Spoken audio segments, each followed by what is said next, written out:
Hello, Lothar here. This is the third part of my videos on kind of the preparation I'd be doing this time in the year, so 2 or 3 months before you start your through hike. So this one is on snow and ice skills. Now, I'm going to say the obvious. If you've got a chance to go on an ice axe, basically familiarization course and snow skills about how you walk across snowfields and avoid post holding, definitely try and get on the course. Now, I was very, very fortunate. I grew up through going through the Scouts, Venture Scouts, and just we did lots of expeditions. And I first learned how to use an ice axe when I was about 16 or 17. I learned how to traverse snowfields. I learned how to traverse glaciers. I was very, very fortunate to have that at a very young age. And since then, I've been always learning skills.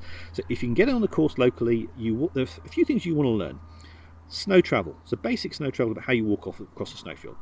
How you might need to cut steps in ice using maybe an ice axe, obviously using an ice axe. How to handle an ice axe. Now, ice axes, if you get it wrong, you can stab yourself. Even I have come very close. I've been using them for years. I've come seriously close to a few times where I've just caught it on my chin or something like that.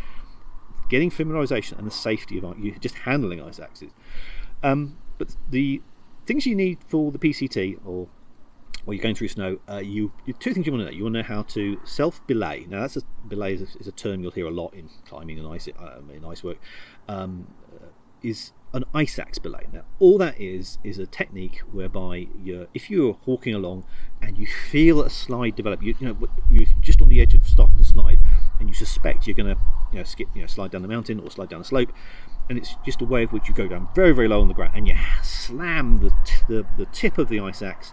Not the ice axe head, but the bottom tip into the ice, and you literally just use that as an anchor to stop a slide. That's what's called a self belay with an ice axe. And if that fails and you start developing into a slide, that's where you use the ice axe self arrest techniques. So the two go together. You'll learn that on a course, and they complement one another. So the other thing to bear in mind is that you not only want to go on a course, the people who instruct you will let you practice, and you want to practice and develop what I would call muscle memory of doing those kind of techniques. And you'll learn, obviously, probably in the course without a backpack.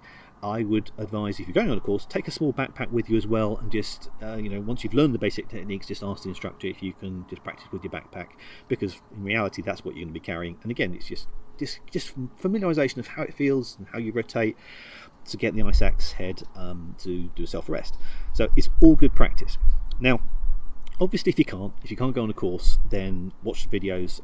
Now, there are some videos I think recommended by Yogi. There's a Scottish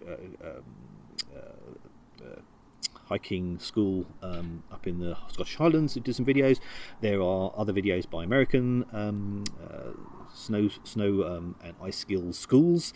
What you'll find is that whatever course you do, and again, I learned when I was 17, and I've done other courses since then in different countries, and you find that the basic principles are the same, but over time and depending on where you are, they'll prioritize different things. So just go on a course where you get the baselines, get the basic principles, and then fully expect the fact that you might hear someone contradicting something you've learned. But you've just got to get a baseline of skills, which will be enough for the PCT. But as you go on, your different techniques will come into play, and you'll be able to just learn and refine. You'll never stop learning snow skills. Now, I've been doing sort of trips and expeditions in different places. I've had to self-arrest 3 times in my life, all in Europe. 2 times I just saved myself from injuries, probably maybe a fracture or something, and 1 time it definitely saved my life. Now, of all the techniques I learned, did I self-arrest properly? No, it was a mess, but I had the muscle memory that got me to the point where I could stop. Anytime you slide, it will not go according to plan, and all you can do is go on a course, and then practice in different opportunities, different places, different scenarios. Whenever you get a snowfield, I even like playing. I play on the PCT. I practice a few more times, obviously in a safe environment, making sure you're not going to obviously hurt yourself unnecessarily. It is a skill that you will never stop learning. So now's the time to get on a course if you can, or watch some videos and get that muscle memory developed. The other thing is probably ask, if you're on a course, ask people about the instructor's advice on microspikes or crampons. Now, I've got both. If I know I'm going to hit serious thick ice, solid ice, then I probably would be wearing crampons. But for the PCT, again, I used microspikes and I didn't feel unsafe at all. Now, again, different people will have different preferences, and it will depend on the level of snow and conditions. But I think microspikes in general are a safe bet for the PCT. But you may, depending on the conditions, if they're really tough, they might the guidance might people like, I think, Ned Tibbetts and other people who live and work in the mountains. There's a gentleman who does the San Jacinto Trail Report. He's a British guy and he's up in the mountains all the time. So he might be he probably be recommending also, is microspike sufficient? But yeah. As I said, you're going to hear experts, and there'll be subtle differences, but you get a baseline and then evolve your training. The other thing about equipment and snow and ice, and again, I saw this a lot on the PCT, and the things I saw a lot as I was growing up, and I was guilty of it as well, is an ice axe is only good as if you have it in your hand.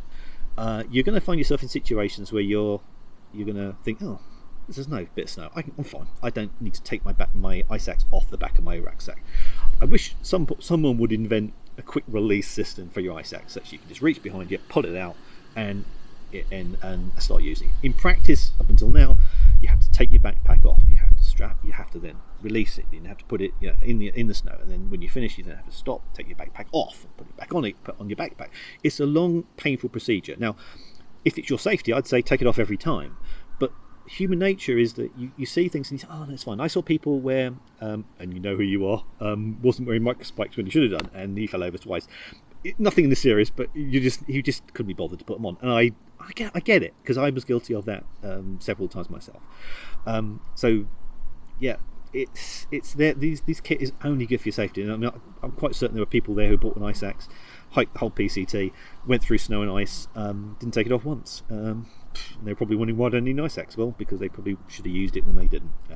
Once you have a fall or a slip, you're converted. And as I said, after my first slip, I actually can't remember how I actually slipped. Or I remember I went from hiking, and I was in a slide. It happens so quick. So once it happens once, and I hope it doesn't happen, you will be a convert. That your ice axe will be in your hand as much as you can on any snow, and it won't just be on the very tippity top of a pass or something. You will want it in your hand at all times whenever you're near snow and ice, and there's a chance of a slip, even a small one. That's just me. I think that's it for the moment. I will stop there. Next videos are going to be coming quick, thick and fast. I've got a few things I'm going to do on my spares box, and there's a few things I maintained in there all the way through my hike. And a few other things of other preparations that people have sort of sent me messages of, could I cover try on certain topics. So anyway, this is my take on things. You're going to see lots of other videos from other people doing saying similar things or maybe contradictory things. In any field, you're going to get people who are experts, but I used to work in research and development, and there was no one expert in one particular field. Take what you can from each of them, take what matches well, learn the basics, but then pick very carefully what things that you make sense to you, but obviously from people who are qualified. All right, take care. Hope you have a safe and fun time on the snow and ice. One last thing I should get: post holing. Ask about when you're on course post holing. I was reminded by a gentleman called Sherpa, who's on when I was hiking through the Sierras, about the dangers of post holing, where how you also watch out for the transition between a snowfield and the rocks, because the last thing you want on post holing is your foot to basically break through the snow and ice, the top layer of the snow and ice, and go down into the deep snow. If there are rocks in that snow, the last thing you want is your leg scraping or your ankle scraping or hitting against those rocks.